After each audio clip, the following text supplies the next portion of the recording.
Welcome back to the ETF Inspector. It's Saturday, July 5th, about 9:45 in the morning.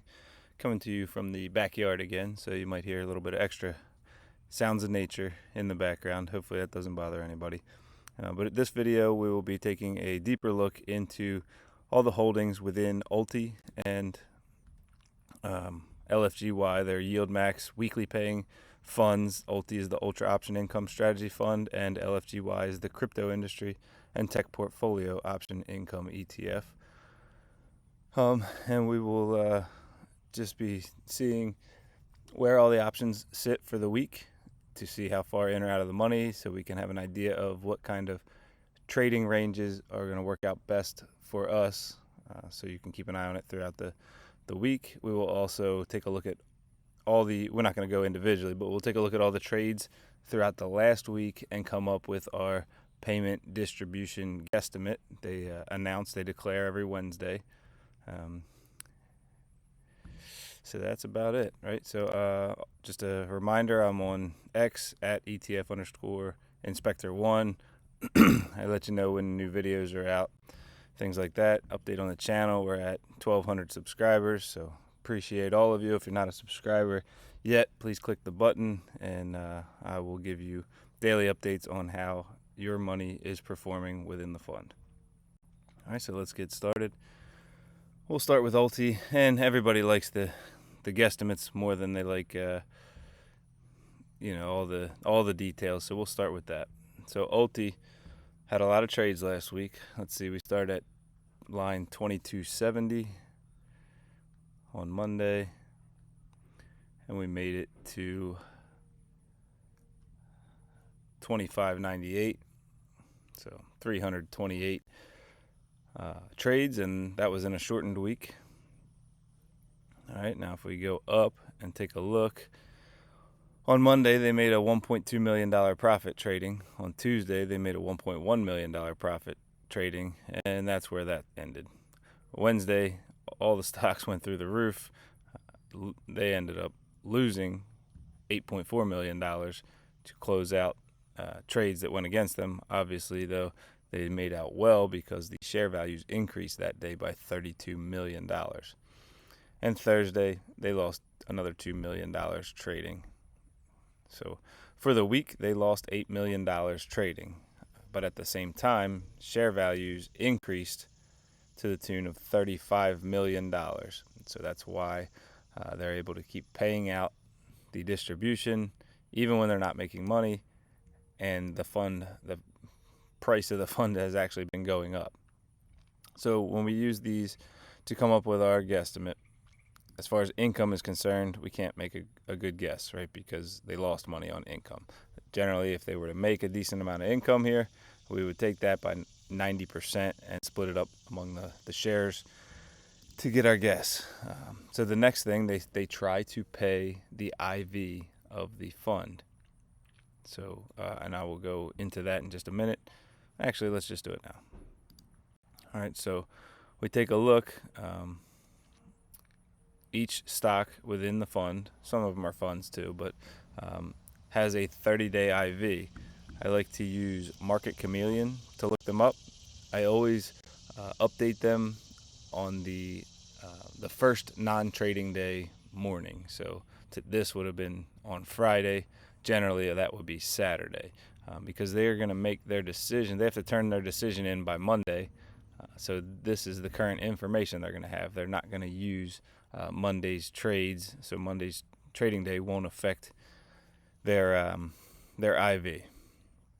So I go to Market Chameleon, go through every stock, type it in, get their 30-day IV, update it. All right, and then get this thing out of my way. I just fill them in over here. So these are current, right? App loving. Some of them went up, some of them went down. So it's kind of a mix. Overall, for ULTY, the weighted average IV went up. So let's read through them real quick. And then the percentage next to it is what percentage of the total that each stock within it makes up. So AppLovin being a little over 5% with a 57% IV. AST Space Mobile 6% with an 89% IV. Coinbase 4.76% with a 60% IV. So you get it, right? As we scroll down, I won't read them all. We'll look at the higher ones, right? Robinhood's a nice one. We've got almost 7% of the money in there at 80%. IonQ up to almost 6% of the money with 83%. See if we have some more high ones. Oklo 5.3% with 94% IV. Reddit a little over 6.5% with 86% IV. Rigetti 5% with 85% IV. This is one of the fairly newer ones. SMR, New Scale, not a lot in there, 3.45%, but it's got a 94% IV. And that's about it for the high ones. So they're all there if you want to pause your video and get a deeper look at that. But so I take all those, get the updated IVs, I multiply them by the weightings, and then add all of that up, and it comes out to 71.94. All right. So then you take that 71.94 or 0.7194 to make it a percentage. You multiply it by the closing price on Friday, because again, we're turning it in on Monday, so they're not waiting till close, and that comes to 8.69 cents. So nearly 9 cents. And then we just had from there to make my guesstimate. It becomes a little less mathematical and more guessy. So I look at what they've been paying recently, based on how things went. You know, when the stock went up, when the value went up, but the things lost value. Take into account that there's a whole lot more shares, and I came up with 9.25 cents. I wouldn't be surprised if it was higher, since we went up by 35 million in value, but I like that guess. Okay. So now we'll take a look at the fund itself. Take a deeper look at everything in it. There was on Thursday there was another 12 million outstanding shares added, so we're up to 136 million outstanding shares. This NAV is current now because there was no trades yesterday, so everything's able to level out. The value of the fund is $853 million, so I would say we're a week away from being $1 billion fund. So the NAV 626, that is basically how much everything within the fund is worth per share, and the closing price was 628. And it's actually it's starting to gain some attention and build up. Right, so after hours it went even higher, 631. So I don't know if we're gonna get many more opportunities to buy those right around $6 a share value, whatever price. I ended up buying at 624 or 25 just because I wanted more shares, even though it's above my cost average. Okay, so now let's take a look at the stocks within the fund, or the options. So AMD, we don't own any shares of it. They just have put spreads. They've sold 140s and 138s, and then that's what makes it a spread. They purchased 134s and 135s. And so as you can see here, it's how many contracts, and they will match up. The 138s are paired up with 134s, so there's a maximum of $4 per share loss they could take there. And the 360 contracts, 140 with 135, a maximum of $5 loss that they could take. Now, going into the week, they're already in the money. That's not what we want.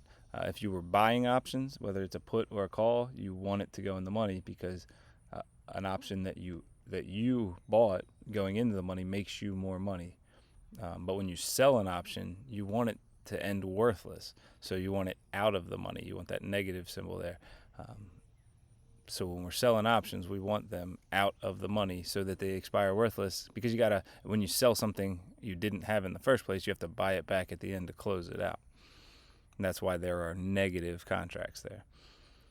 We've got our stoplight, basically, our red, yellow, green. So red being bad because we didn't want them to go in the money. Yellow is in our favor, right? You can still go, but you got to be careful because it's getting close. red's getting close. So I've got yellow for anything under 5% out of the money, and then green for anything over 5% out of the money. Now, also at the same time, we're talking high volatility stocks. That's what makes this fund what it is. So 5%'s not safe for sure, but we had to pick a number. All right, so they're at 137.91 as of the close on Thursday. Okay, now that you understand that, I won't line by line go into that kind of a detail, but you can see what we're doing here. AppLovin. So for now on, I'm not going to sit and talk about the protective puts. Sorry, I guess I should on the first one. These were a put spread sold. The rest of the time, or most of the time, they do a collar strategy. That's where you own the shares, you sell a call to bring in income, you sell that out of the money above the current price, and then you buy a put out of the money below the current price, and that's protecting you in case the shares go down. So if the shares trade sideways, you make the best amount of money. You get to keep the premium from the sold calls, and it's okay that your insurance policy didn't end up getting used. The only time these become valuable is if the stock drops. So that's what's protecting us. That's what, if these stocks dropped, 100% are protected, right? 829 and 309 is, what's that? 1138. And then each one is for 100 contracts. So that's where you get the 113,800 shares. So these are in gray is shares, in white is contracts. So they're protected. So if as your value overall drops with the stock price dropping, the value of your puts will increase to offset it. So that's how we don't lose on down days. All right. So they've got 342.25s and 342.50s and 347.50s sold. They are 0.25 and 1.7% out of the money. Definitely not the way we want to go into a week. It only takes one up day and we're in trouble. So, but we will see. We need them to trade below 342.50 with a 341.64 closing price. AST Space Mobile. This one feels a little more comfortable.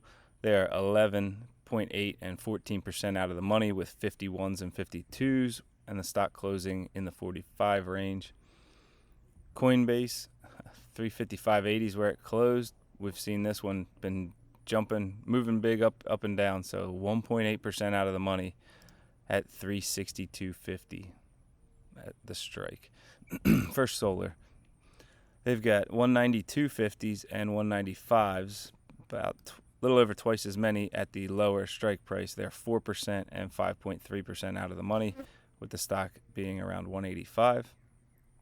Robinhood had a big week. I think they pulled back just a little bit on Thursday, if I remember correctly. But they've got 95s and 100s sold for next week, roughly even, 2,700 to 2,600 contracts, 0.6% out of the money and 5.9% out of the money. So we are going to need a sideways trading week for these to end up being a win. It's going to be stressful. IonQ, 44.39 is where they ended up. They've got 44s sold, about twice as many as their 44.50s, 0.8% in the money and 0.25% out of the money. So we definitely don't feel comfortable with that. But the pros seem to think that it will have a down week. That's the only way that this can turn profitable.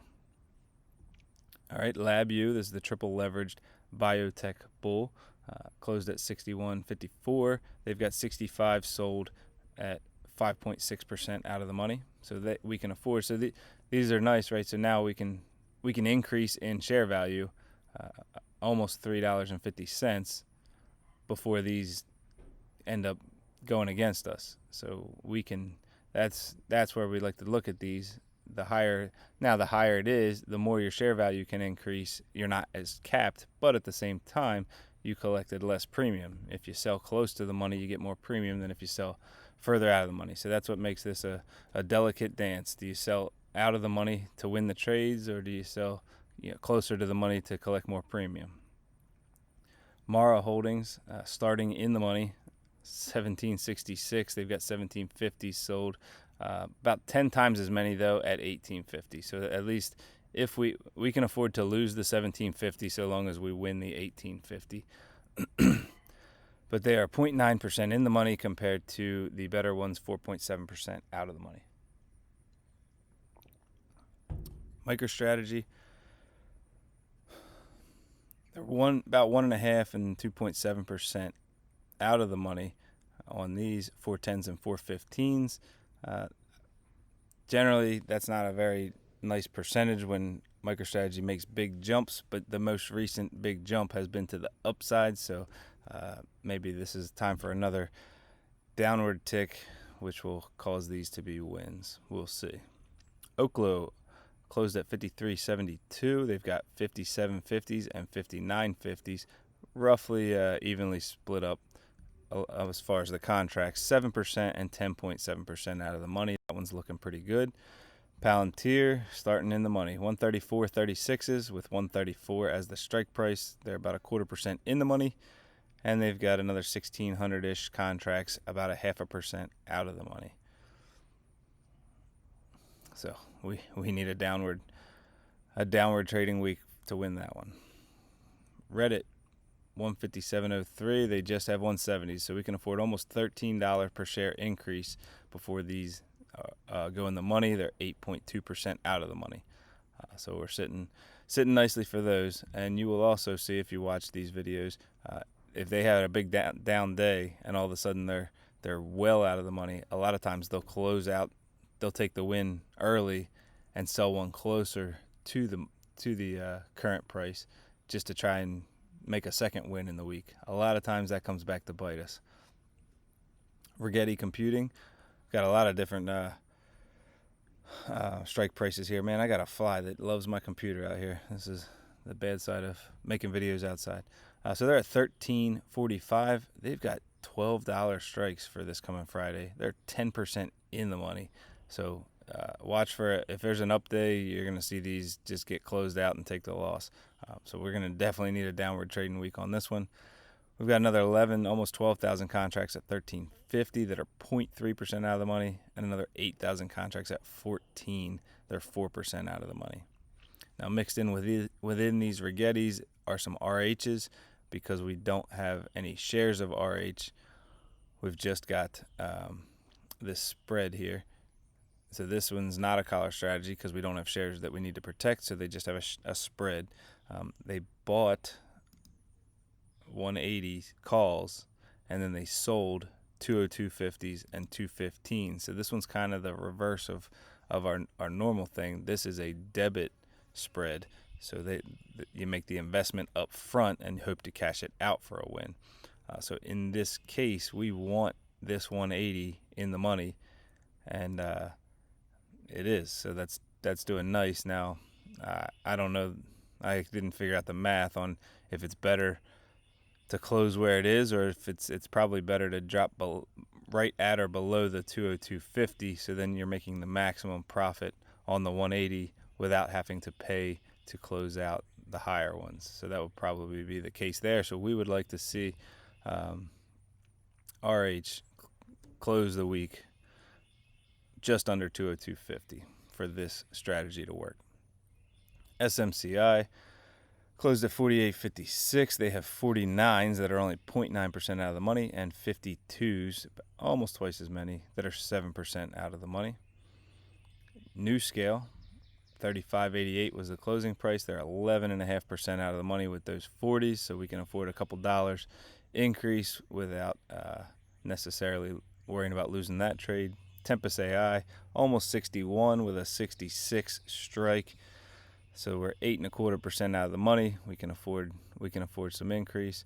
So you understand, best case scenario is for the share prices to go up, not too rapidly, and approach but never hit the strike prices. Then our values of the shares we own increases by the maximum amount possible, while leaving us being able to pay to close out our trades at the minimum price.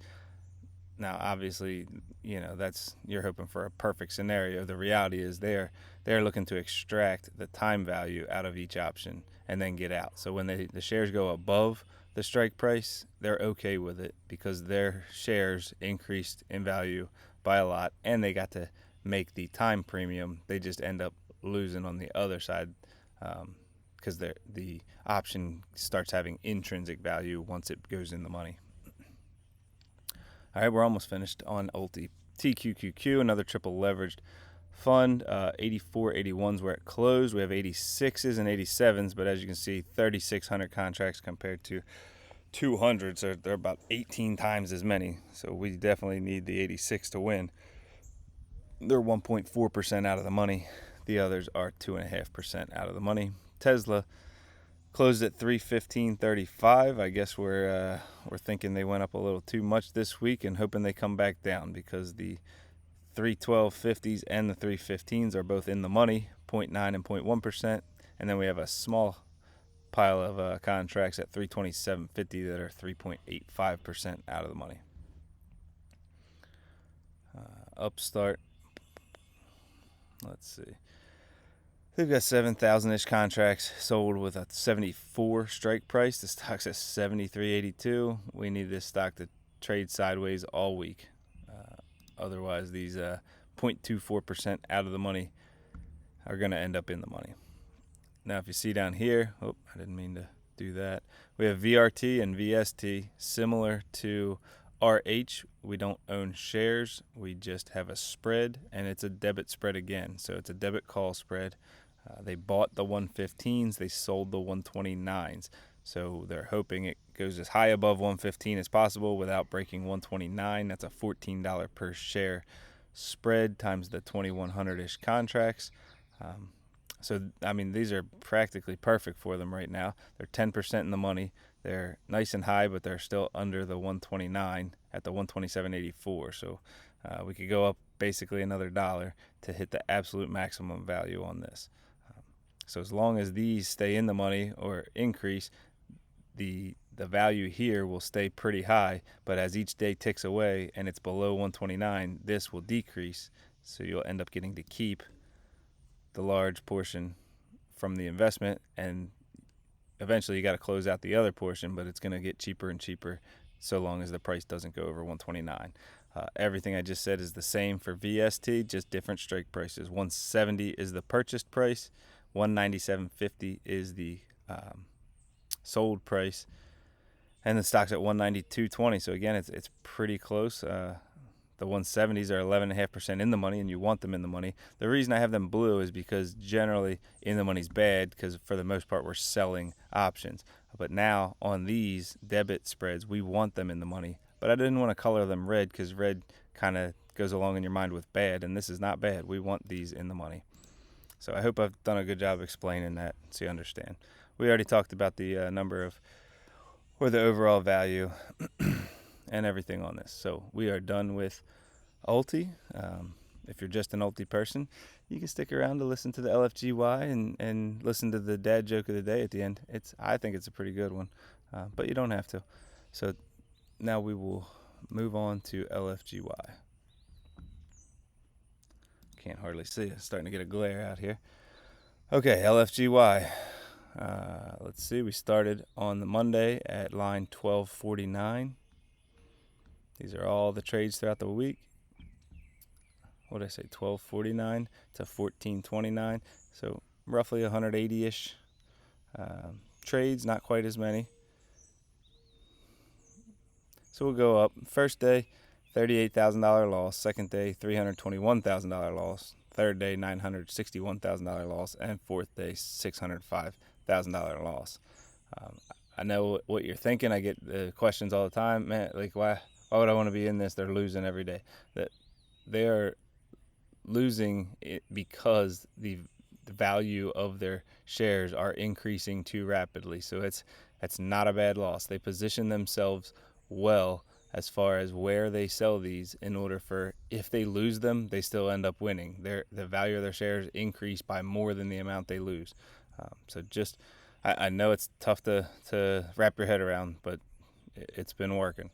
So overall for the week, they lost $1.9 million. On that same week, you can see the increases in share value on a daily basis, which led to a $10 million increase in share value. So overall, our estimate, if we took what we made, profit or loss, divided by the amount of shares, that's a loss. They would have to collect 52 cents per share from each of us. So that's not happening. Next, again, YieldMax tries to pay out the IV. And so the IV came out to 54.18%. We'll take a little detour to look at how that came about. There was decent amount of drops and increases. They weren't all drops or all increases. So we'll look through. Now, weighting wise, LFGY is nowhere near as evenly allocated as ULTY tries to be. We've got things as low as 1% and as high as 15%, maybe higher. So we will. Oh, I definitely messed that up.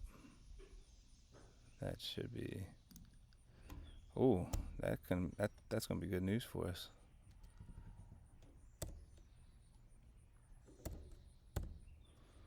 What's that do for us? 6309. Stop the press. Is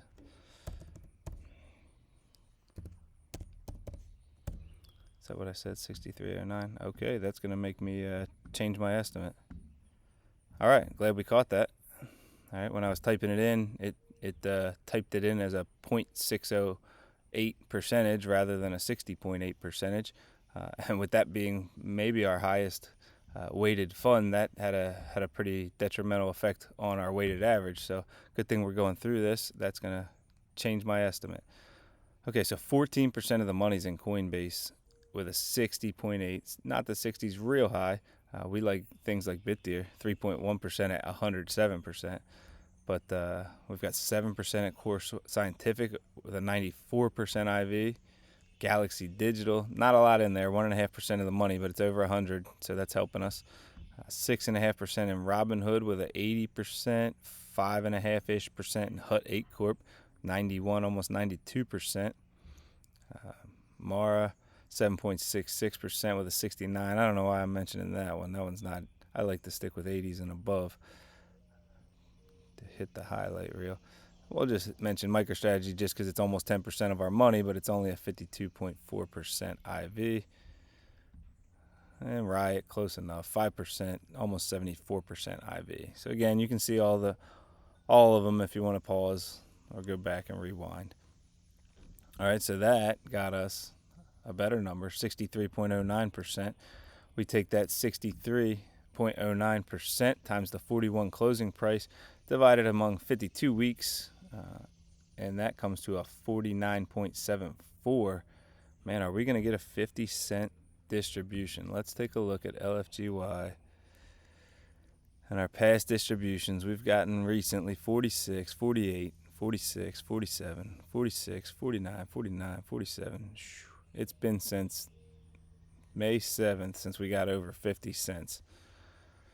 I'll go ahead and take the chance, and I'm going to say we're getting a 50-cent distribution. You heard it here first. Let's go. I'm sure all of you guys are happy to hear that. Okay? All right, so now let's take a deeper look within the fund. It's $150 million managed within the fund, 3,675,000 shares. They definitely haven't been selling as many shares lately as ULTY has.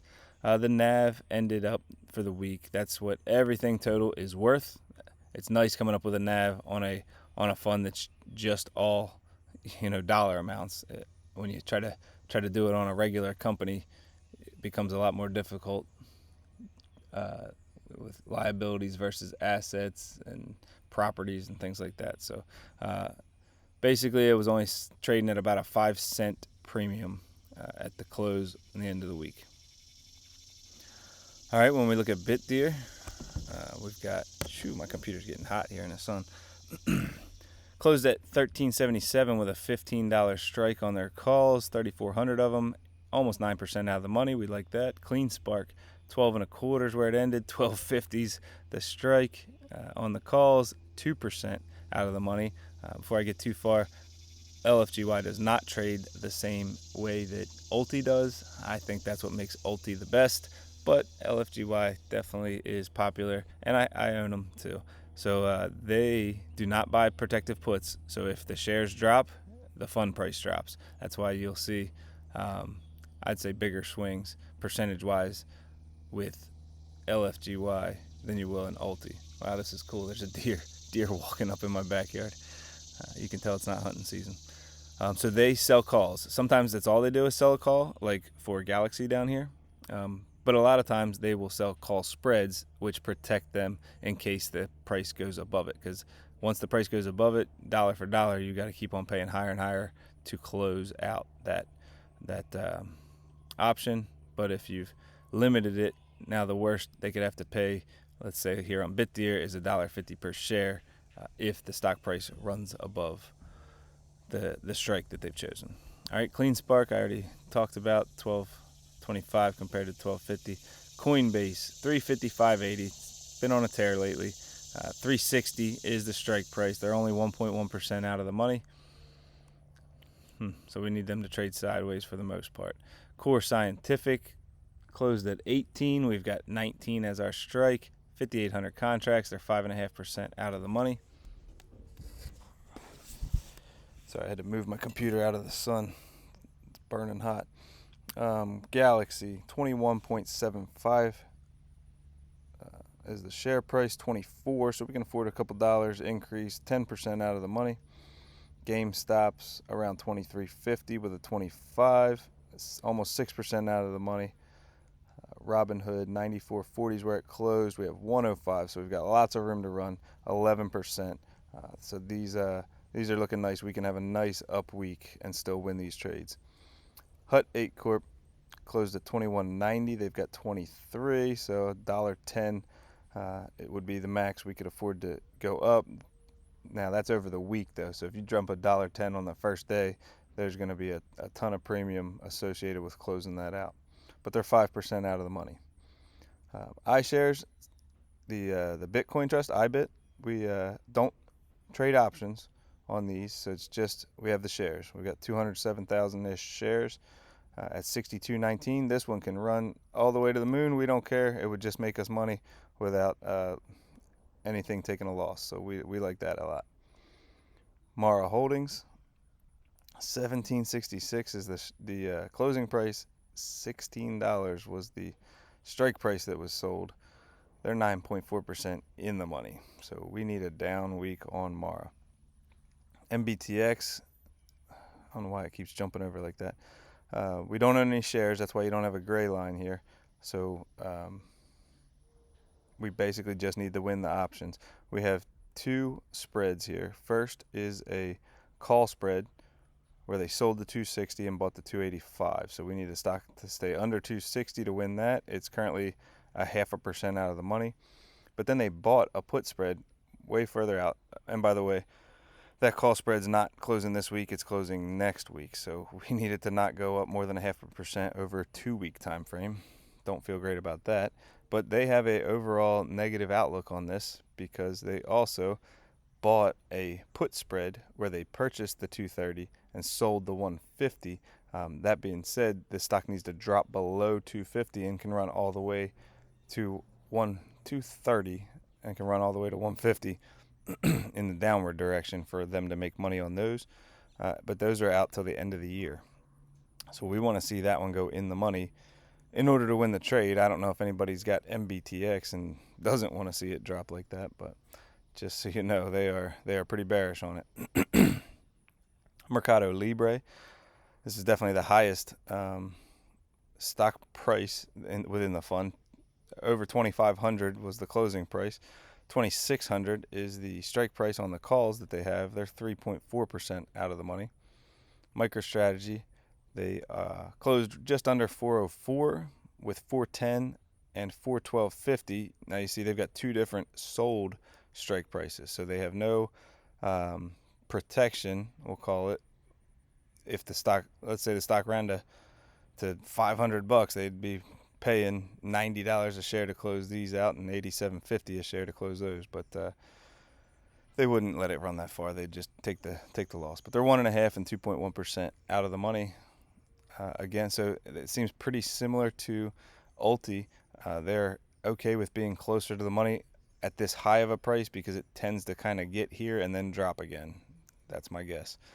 NU Holdings closed at $13.60 with a $14 strike. Not a lot of wiggle room there, 2.9%.